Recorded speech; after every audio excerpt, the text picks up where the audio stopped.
يا عبادي الذين أسرفوا على أنفسهم لا تقنطوا من رحمة الله আমার পয়গম্বরকে আল্লাহ পাক রব্বুল আলামিন ডাক দিয়ে বলেন, ওগো পয়গম্বর, আপনি তামাম দুনিয়ার মানুষদেরকে জানায় দেন, যেই সমস্ত বান্দারা নিজেদের উপর জুলুম করতেছে, আমার আল্লাহ তো এই কথা বলেন নাই যারা আমি মাওলার পর জুলুম করতেছ। আমার আল্লাহ কিন্তু এই কথা বলেন নাই যারা আমি মালিকের উপর জুলুম করতেছ। আমার আল্লাহ বলছেন যারা নিজেদের উপর জুলুম করতেছে। মুসলমান ভাইরারে আমার, আল্লাহ পাক রব্বুল আলামিন ডাক দিয়ে বলেন, ফারিকুম ফিল জান্নাহ, এক ধরনের মানুষ সৌভাগ্যবান জান্নাতি হবে। আবার আরেক জায়গা বলে ওয়াফারিকুম ফিস সাঈর, আরেক দল হবে জাহান্নামী। এ মুসলমান, কারা জান্নাতি হবে? যাদের দিলটা পরিচ্ছন্ন, যাদের দিলের মধ্যে আমার রাসূলের মহব্বত আছে, আমার রাসূলের ভালোবাসা আছে, আমার রাসূলের সুন্নাহগুলো পরিপূর্ণভাবে মানে, রাসূলের চরিত্রকে ফলো করে।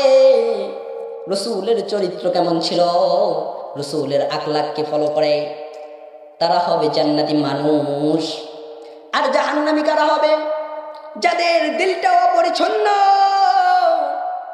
যাদের দিলটা জং পড়ে গেছে, জং পড়তে পড়তে আর পড়ে না।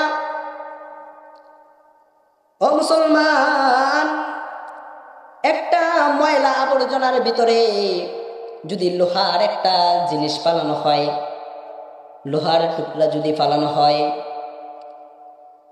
100 বছর পরে যদি ওই লোহাটাকে উঠানো হয়, জং পড়ে যায়, এমন ভাবে জং পড়ে সেইটাকে আর ব্যবহার করার মতো হয় না। আল্লাহ পাক রব্বুল আলামিন বলেন, এর চেয়ে কোটি কোটি গুণ বৃদ্ধি পড়ে যায় যে সমস্ত বান্দাদের দিলের মধ্যে, কলবের মধ্যে সেই সমস্ত বান্দারা জাহান্নামী। যারা হক্কানি উলামায়ে ইকরামের কথা শুনেন না, হক্কানি উলামায়ে ইকরামকে গালি দেন।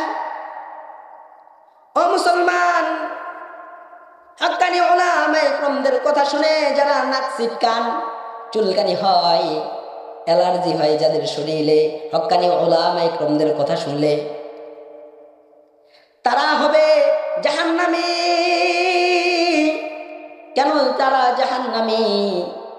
আমার আল্লাহ পাক রব্বুল আলামিন এমন একজন মালিক, এই মালিককে পাওয়ার পর তারা সেই মালিকের কথা শুনে নাই। আমার সুন্দর নবী, মায়ার নবী, দয়ার নবী, তাকে পাওয়ার পরও তারা এই নবীকে ফলো করে নাই, নবীর কথা শুনে নাই। উলামায়ে ইকরাম ওয়ারাসাতুল আম্বিয়া, নবী করিম সাল্লাল্লাহু আলাইহি সাল্লামের ওয়ারিস, নায়েবে নবী, তাদের কথা শুনতে পারে না। এই জন্য তাদের কঠিন থেকে কঠিন শাস্তি হবে না। মুসলমান, তারা হবে জাহান্নামী। মুসলমান যাই হোক, ও মুসলমান, আমাদের আল্লাহ পাক রব্বুল আলামিন বিশ্ব নবীর মাধ্যমে একটা মেসেজ দেন, ওগো পয়গম্বর, আপনি আপনার উম্মতদেরকে জানায় দেন, সেই সমস্ত বান্দারাই উত্তম যারা আপনি রাসূলকে সবসময় ফলো করে, আপনি রাসূলের কথা মতো চলে, আপনি রাসূলের সুন্নাত মানে, তারা হলো জান্নাতি, তারা অনেক অনেক কোটি কোটি দামি। আর যারা আপনি রাসূলকে মানে না, আপনি রাসূলের কথাগুলো শুনে না, তারা হইল জাহান্নামী। যারা রাসূল আকরাম সাল্লাল্লাহু আলাইহি সাল্লামকে ফলো করে না, রাসূল আকরাম সাল্লাল্লাহু আলাইহি সাল্লামের কথা মানে না, তারা কি হবে? জাহান্নামী। তারা একদম নিম্ন স্তর। কেমন বুঝেন? সংক্ষিপ্ত ভাষায় বলে দেই, যখন ভাতটা বেশি হয়ে যায়, আমাদের ভাত অনেক সময় দেখা যায় রাত্রে রান্না করলে খেয়ে বেঁচে যায়, তখন এটাকে কি করি আমরা পানি ঢেলে দিই সকালে খাওয়ার জন্য, পান্তা ভাত বানায় খাই।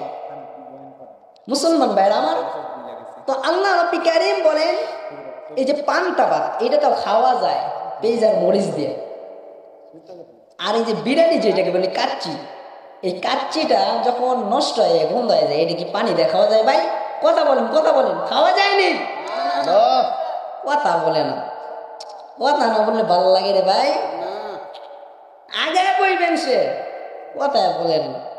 মেরে মোহতারাম ভাই দোস্ত বুজুর্গ, তো এই বিরিয়ানি যে আছে, ধরেন যে আপনারা কি বলেন কাচ্চি, এই কাচ্চিটারে গন্ধ হয়ে গেলে কেমনে খাইবেন? খাওয়ার কোনো ইয়ে আছে নি? এটা কেমনে খাইবেন মিয়া? খাওয়ার কোনো ইয়ে আছে নাই। আর যেটা ভাত বাচ্চা গেলে এটারে ইয়া করে খাওয়া যায়, পান্তা বানায় খাওয়া যায়। তো মুসলমান আল্লাহ পাক রব্বুল আলামিন বলেন এইরকম বিরিয়ানি মার্কা হয়ে যায় যারা এইরকম রাসূল আকরাম সাল্লাল্লাহু আলাইহি সাল্লামের কথা মতো চলে না, উলামা ইকরামদের কথা মতো চলে না, চুলকানি শুরু হয়ে যায়, তারা হবে জাহান্নামী এবং তারা ওইরকম বিরিয়ানি পচার মতো হয়ে যাবে, তাদেরকে খাওয়া যাবে না। জান্নাত এমন একটা জিনিস, এই পচা জিনিস গ্রহণ করবে না। জান্নাত কখনো পচা জিনিস চায় না, ভালো জিনিস চায়। তো আরেকটা জিনিস বোঝাই, ধরেন যে একটা রিক্সা চলতেছে ট্যাংরা বাজার থেকে মাওনা পর্যন্ত, প্রায় আপনাদের টেবির বাড়ি দেখি মাঝে মাঝে অ্যাক্সিডেন্ট হয়, টেবির বাজারের আগে যে পাম্পের এখানে, আবার এই যে বর্মি যাইতে কাছারির এখানে প্রায় অ্যাক্সিডেন্ট হয়। আচ্ছা ধরেন একটা রিক্সা বর্মি থেকে মাওনা যাইতেছে, আরেকটা ট্যাংরা থেকে বর্মি যাইতেছে, হঠাৎ করে দুইটা রিক্সা একত্রিত হয়ে গেল সামনাসামনি, অ্যাক্সিডেন্ট হইলে রিক্স একেবারে বেশি না কম? কম হইব মিয়া, বেশি হইতে কেমনে? ধরেন যে আবার প্রাইভেট কার যেতেছে, দুইটা প্রাইভেট কার মুখোমুখি হয়ে গেছে, তখন কি হইব? রিক্সার চেয়ে প্রাইভেট কারে বেশি হইতো না? এটা তো মনে করেন রিক্সা, একটা রিক্সা আরেকটা রিক্সার সঙ্গে বাজলে কমই হইব, আঘাত কমই পাইব। আর প্রাইভেট কার যদি একসাথে হয় বাজান, তাহলে অস্তিত্বই নাই, নাকি গন? অস্তিত্বই থাকতো না। তে যারা আজকে উলামা ইকরামদের সঙ্গে এইরকম খারাপ ব্যবহার করে, যারা ফিলিস্তিনের বিরুদ্ধে কথা বলো, যারা ইসরায়েলদের পক্ষে কথা বলো, ফিলিস্তিনের বিপক্ষে কথা বলো, এই যে ইসরায়েলি সম্পত্তি তোমরা, ইসরায়েলি সম্পদ হয়, তোমরা এইরকম প্রাইভেট কারের মতো তোমাদেরকে খুঁজে পাওয়া যাবে না মিয়া। আর মিয়া তোমরা মনে করছো আজকে ফিলিস্তিনের বিরুদ্ধে কথা বলে, আজকে ইসরায়েলের পক্ষে কথা বলে তোমরা রাসূলের আদর্শ ধরবা মিয়া, রাসূলের সঙ্গে জান্নাতে যাইবা, জান্নাত তোমাদের গ্রহণ করবে না মিয়া। আজকে চুলকানি নিয়ে থাইকো না মিয়া। আজকে যারা রাসূল আকরাম সাল্লাল্লাহু আলাইহি সাল্লামের কথা শুনলে শরীরের ভিতর চুলকানি হয় মিয়া, আজকে যারা রাসূল আকরাম সাল্লাল্লাহু আলাইহি সাল্লামের নাম শুনলে শরীরের ভিতর চুলকানি হয় মিয়া। আমি কথা বলতে চাই না, আমি মিয়া এখানে কেউ হয়তো কেউ আমার কথা বলতেছে মনে হয় রাজনীতির কথা বলবে, খোদার কসম করে বলি, আমার বড় ভাই আওয়ামী লীগের চেয়ারম্যান আমাদের এলাকায়, খোঁজ নিয়ে দেখেন, বগুড়া জেলার ধনুর থানার এলাঙ্গি ইউনিয়নে খোঁজ নিয়ে দেখেন, আমার বড় ভাই চেয়ারম্যান, আওয়ামী লীগের চেয়ারম্যান, আমার বাবা একজন নেতা, আমার গোষ্ঠী আওয়ামী লীগ। আমার কথা হইল কি ভাই, আমি যারা এই ধরনের চিন্তা করবেন যে আমি রাজনীতি কথা বলবো, তাদেরকে পায়ে হাত দিয়ে বলি বাজান রাজনীতির কোনো কথা না। আমার কাছে আওয়ামী লীগ যেমন, বিএনপি তেমন, জামাত পার্টি তেমন, আলিয়া যেমন, কওমি সেরকম, সুন্নিও সেরকম, আমার কাছে একটাই গ্রহণযোগ্য মুসলমান। আমি কোন দুনিয়ার দ্বারের কোন দালালি করি না, আমি আল্লাহ রাব্বুল কারীম এবং রাসূল আকরাম সাল্লাল্লাহু আলাইহি ওয়াসাল্লামের আদর্শে একদম এমন ভাবে কথা বলতে চাই যে আমি দালালি যদি করি, মুহাম্মাদের দালালি করি, আর কারণ এনে মিয়া। আমি সবসময় বিশ্বাস না করলে আশেপাশে মানুষ আছে, ইমাম সাহেব আছে আপনাদের মসজিদের, তারে জিগায় দেখেন, একটা কথাই আমি বলি যে ভাই অমুকের যদি আমি দুর্নাম করি, অমুকের যদি কথা বলি, তাইলে আমার লাভ তো নাই, দুর্নাম কইরা অমুকের বিরুদ্ধে কথা বললে আমার লাভ নাই, আমার একবেলা খাওন জুটতো না, এর লিগে আমি কারো দুর্নাম করি না। তো আমি একটা কথাই বলতে চাই, যারা আজকে ফিলিস্তিনের বিপক্ষে এবং ইসরায়েলদের পক্ষে নিছো, তারা ওই যে প্রাইভেট কারের মতো তোমরা খুঁজে পাওয়া যাইতো না বাজার, আর যদি রিক্সা অ্যাক্সিডেন্ট হয় তাইলে খুঁজে পাওয়া যাইতে পারে, নাহলে পাওয়া যাইতো না। তো মুসলমান, আমি একটা কথা বলছি, আমি কিন্তু কোনো আলেম না বাজান। তো এখানে আল্লাহ পাক রব্বি কারিম আমাকে কবুল করছেন, তাই আসছি। তো দুইটা কথা বলি, যে আমি আপনাদেরকে এইটাই বুঝাইতে চাইছি, জাহান্নামী কারা হবে? যারা রসুল আকরাম সাল্লাল্লাহু আলাইহি সাল্লামের সুন্নত মানে না, রসুল আকরাম সাল্লাল্লাহু আলাইহি সাল্লামকে মানে না, হক্কানি উলামা ইকরামদের কথা শোনে না, তারাই জাহান্নামী হবে। হক্কানি উলামা ইকরামদের কথার বিপক্ষে চলে, তারাই জাহান্নামী হবে। অর্থাৎ ইসলাম বিরোধী, কোরআন বিরোধী। আর যারা কোরআনের পক্ষে, ইসলামের পক্ষে, তারাই জান্নাতি। মেরে মোহতারম ভাই দোস্ত, এখন এক কথাই, যারা কোরআন এবং ইসলাম মোতাবেক চলবে তারাই জান্নাতি, আর যারা ইসলাম মোতাবেক চলবে না, কোরআন মোতাবেক চলবে না, আল্লাহর বিপক্ষে চলবে, তারা জাহান্নামী। মেরে মোহতারম ভাই দোস্ত বুঝুন। যাই হোক, আমি তো আলেম না, আল্লাহ পাক রব্বি কারিম আমাকে চাইছেন, এই জন্য আসছে। আমার ভয় লাগছে, দুইজন হজরত আমার পাশে আছে।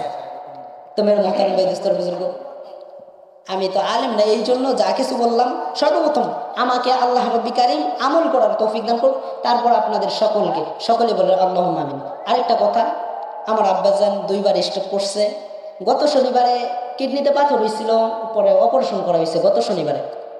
তো সবার কাছে দোয়া চাই আমার আব্বার জন্য।